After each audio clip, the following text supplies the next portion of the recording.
నమస్తే, welcome to Leo. నేను మీ Jagan. YS Jaganmohan Reddy స్థానిక ఎన్నికలపై చాలా పెద్ద ఎత్తున గురి పెట్టాడా లేదా జస్ట్ ఒక మాటలు చెప్పి వదిలేస్తున్నాడా? వాస్తవానికి జగన్మోహన్ రెడ్డికి స్థానిక ఎన్నికల గురించి ఎందుకింత ఆత్రం అంటే దానికి ఒకటే ఒక రీజన్, పార్టీ పూర్తిగా క్షీణించిపోయింది. వైఎస్ఆర్సీపీ గురించి పెద్దగా చర్చించుకునే వాళ్ళు ఎవరూ లేరు. అయితే 164 సీట్లు తెచ్చుకున్నటువంటి కూటమి ప్రభుత్వం ప్రజలందరికీ ఎలాగా మంచి చేస్తూ వెళ్తుంది ఏంటి అనే దానిపై ఇప్పుడు చర్చ జరుగుతూ వస్తుంది. అయితే ఒక పక్క పెట్టుబడులు, మరో పక్క కంపెనీలు, మరో పక్క అభివృద్ధి, ఇవన్నీ చూసిన తర్వాత వాస్తవానికి స్థానికంగా ఉన్నటువంటి ఒక ప్రజలు ఎవరైనా సరే, ఏ పార్టీకి సంబంధించిన వాళ్ళైనా సరే, వారి గ్రామాలు కావచ్చు, వాళ్ళ పంచాయతీలు కావచ్చు, ఇవి డెవలప్మెంట్ కావాలని చెప్పి కోరుకుంటుంటారు. అయితే వాస్తవానికి జగన్మోహన్ రెడ్డి గతంలో ఎప్పుడూ కూడా స్థానిక ఎన్నికల్లో చూడకపోయి ఉంటే ఒక అవకాశం ఇచ్చేవాళ్ళు.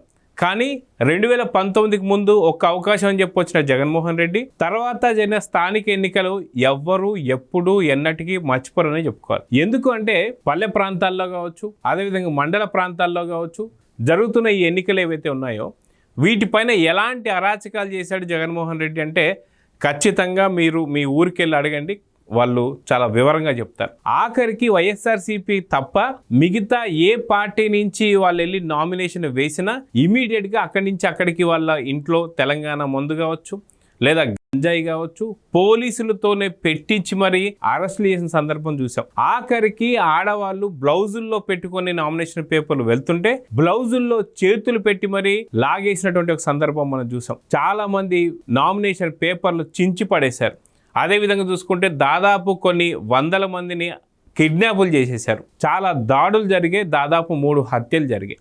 ఇది వైఎస్ జగన్మోహన్ రెడ్డికి సంబంధించిన స్థానిక ఎన్నికలు గతంలో ఆయన హయాంలో ఉన్నప్పుడు జరిగినటువంటి ఒక సందర్భం.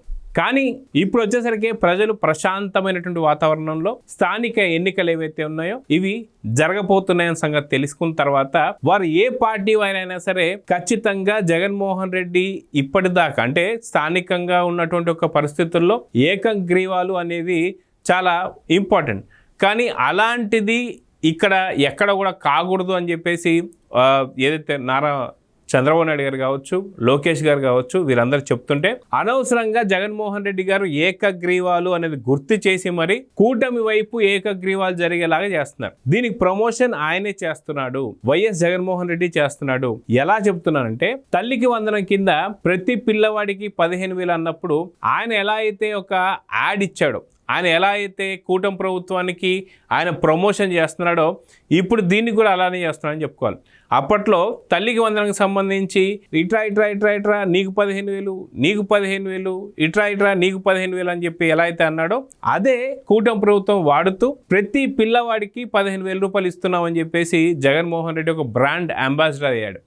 ఇప్పుడు కూడా కూటమి ప్రభుత్వానికి ఏకగ్రీవాలు కావాలి అనేటువంటి ఒక దానిపైన ఆయన ఒక బ్రాండ్ ప్రమోషన్ చేస్తున్నాడా? వాస్తవానికి ఏకగ్రీవాలు అనే వాటి గురించి పెద్ద చర్చ లేనటువంటి సమయంలో అవును ఎందుకని గతంలో దాదాపు ఏదైతే వైఎస్ఆర్సీపీకి సంబంధించి చాలా పెద్ద ఎత్తున ఏకగ్రీవాలు జరిగినప్పుడు ఇప్పుడు ప్రశాంతమైనటువంటి ఒక వాతావరణం నడుమున ఎందుకని ఏకగ్రీవాలు మనం చేయకూడదు అని చెప్పేసి ప్రజలందరూ డిసైడ్ అవుతున్నారంట. జగన్మోహన్ రెడ్డి కంప్లీట్గా పార్టీని భూస్థాపితం చేయాలంటే 2029 సార్వత్రిక ఎన్నికలు కాదు, ఇప్పుడు జరుగుతున్నటువంటి స్థానిక ఎన్నికల్ని చాలా పెద్ద ఎత్తున తీసుకోవాలి. సో అక్కడ ఉన్నటువంటి ఒక ప్రజలు ఎవరైతే వైసీపీకి సపోర్ట్ చేయాలన్న వారికి గతంలో వైసీపీ ఇప్పటిదాకా చేసింది ఏంటి, వైసీపీ నుంచి రాబట్టుకున్న నిధులేంటి, వైసీపీ నుంచి గ్రామాల్లో జరిగిన డెవలప్మెంట్ ఏంటి, వైసీపీ నుంచి గిరిజన ప్రాంతాల్లో జరిగిన డెవలప్మెంట్ ఏంటి అనేది అడుగుతారట. అయితే ఇలాంటి సందర్భంలో జగన్మోహన్ రెడ్డికి సంబంధించి ఎటువంటి సమాధానం చెప్పుకునేటువంటి ఒక పరిస్థితుల్లో లేడు కాబట్టి జగన్మోహన్ రెడ్డి దానికి ఎటువంటి సమాధానం చెప్పలేడు కాబట్టి ఇప్పుడు వైఎస్ఆర్సీపీకి సంబంధించినటువంటి నాయకులు కూడా ఎవరన్నా సరే ఏకగ్రీవాలు జరగకూడదు అన్నా సరే అక్కడ ప్రజలు ఊరుకునేటట్లేరు. మరి గతంలో మీరు ఏకగ్రీవాలే కావాలని చెప్పి మమ్మల్ని అందరినీ కూడా బలవంతం పెట్టి మా నామినేషన్లు అవన్నీ చింపేశారుగా. సో చైతన్యవంతులైనటువంటి ఒక ఎవరైతే ఉన్నారో వారందరూ కూడా ఇప్పుడు కూటమి ఏకగ్రీవాలకి మొగ్గు చూపబోతున్నారట. కొన్ని ప్రాంతాలలో వైఎస్ఆర్సీపీకి సంబంధించిన నేతలు కూడా ఈ యొక్క ఏకగ్రీవాలకి సపోర్ట్ చేయబోతున్నారట.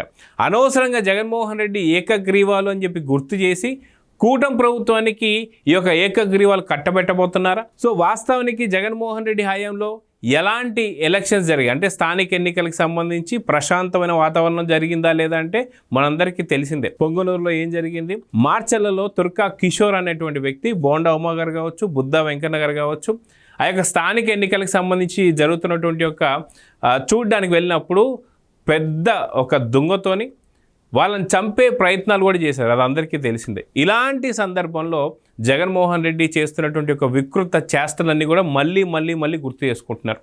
అయితే ఒక పక్కన ఏదైతే పల్లె ప్రాంతాల్లో కావచ్చు ప్రజలు ఎవరైతే ఉన్నారో వాళ్ళ ఒక కొలిక్కి వచ్చేసారు. కానీ ఇప్పుడు వీరికి తోడుగా జగన్మోహన్ రెడ్డికి సంబంధించిన వైఎస్ఆర్సీపీ పార్టీ నేతలు కూడా జతగలవబోతున్నారు. ఎందుకంటే మొన్న జరిగినటువంటి మీటింగ్లో ఎక్కడైనా సరే ఏకగ్రీవం జరిగిందో మీకు టికెట్ ఉండదు అని చెప్పేసి అన్నారు. అంటే ఒక ఎమ్మెల్యేని అవమానిస్తూ ఇలాంటి వ్యాఖ్యలు చేసిన తర్వాత ఖచ్చితంగా వాళ్ళకు కూడా మనోభావాలు ఉంటాయిగా. మరి అదే 2019 తర్వాత ఎలక్షన్స్లో గెలిచిన తర్వాత అప్పుడు వచ్చినటువంటి సార్వత్రిక ఎన్నికలు ఏవైతే ఉన్నాయో దాన్ని కండక్ట్ చేస్తానికి వచ్చినటువంటి ఈసీ నిమ్మగడ్డ రమేష్ గారు ఎవరైతే ఉన్నారో ఆయన కూడా కరోనా దృష్ట్యా పోస్ట్పోన్ చేశారు. ఎన్నికల్ని కొద్ది రోజులు ఆపారనమాట. ఆపిన వెంటనే వైఎస్ జగన్మోహన్ రెడ్డి ఏమన్నాడు, కమ్మ కులాన్ని తీసుకొచ్చి ఆయన కమ్మ కులస్తుడు కాబట్టే పోస్ట్పోన్ చేస్తూ ఉన్నాడని చెప్పి జగన్మోహన్ రెడ్డి అనుచిత వ్యాఖ్యలు చేశారు. తర్వాత నిమ్మగడ్డ రమేష్ గారు అన్న వ్యాఖ్యలు కావచ్చు, ఒక ఎలక్షన్ కమిషన్కి సంబంధించినట్టు ఆయన్ని అలాంటి మాటలు అనొచ్చా?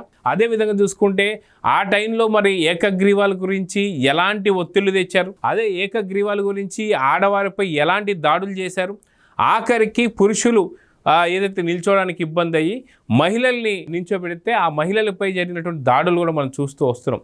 సో ఇది ఎవరు కూడా మర్చిపోలేదు. ఇలాంటి సందర్భంలో జగన్మోహన్ రెడ్డికి సంబంధించి ఏకగ్రీవాలకు సంబంధించి గతంలో తల్లికి వందనానికి అయితే ఎలాంటి బ్రాండ్ ప్రమోషన్ చేశాడో ప్రతి పిల్లవాడికో 15,000 అని ఇప్పుడు ఏకగ్రీవాలు జరగాలని చెప్పేసి అంటున్నాడు.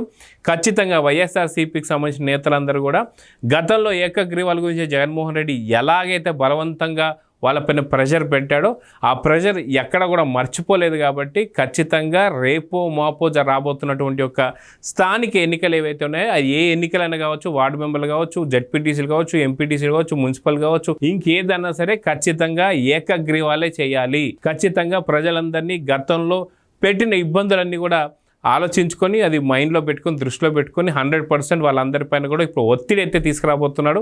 ఖచ్చితంగా ప్రతి ప్రాంతంలో కూడా పెద్ద ఎత్తున గతంలో ఎన్నడూ లేనటువంటి ఒక ఏకగ్రీవాలు కూటమికి కైవసం కాబోతున్నాయా, దీనికి వైసీపీ నేతలు సపోర్ట్ చేయబోతున్నారా?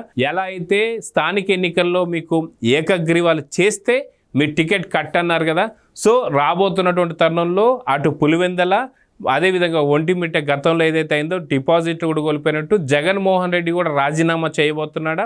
సో జగన్మోహన్ రెడ్డి చేసిన బ్రాండ్ అంబాసిడర్ ఏదైతే ఆయన చేసినటువంటి ఒక వ్యాఖ్యలు ఉన్నాయో ఏకగ్రీవాల గురించి అది ఆయనకే తిరిగి గుచ్చుకోబోతుందా? మొత్తానికి జగన్ కూడా రాజీనామా చేయబోతున్నాడనే చర్చ అటు పులివెందల్లోనే కాదు రాష్ట్రం మొత్తం కూడా జరుగుతుందట. సో మొత్తానికి ఏం జరగబోతుంది అనేది చూద్దాం. మరి నమస్తే. Please subscribe to Leo news for more videos.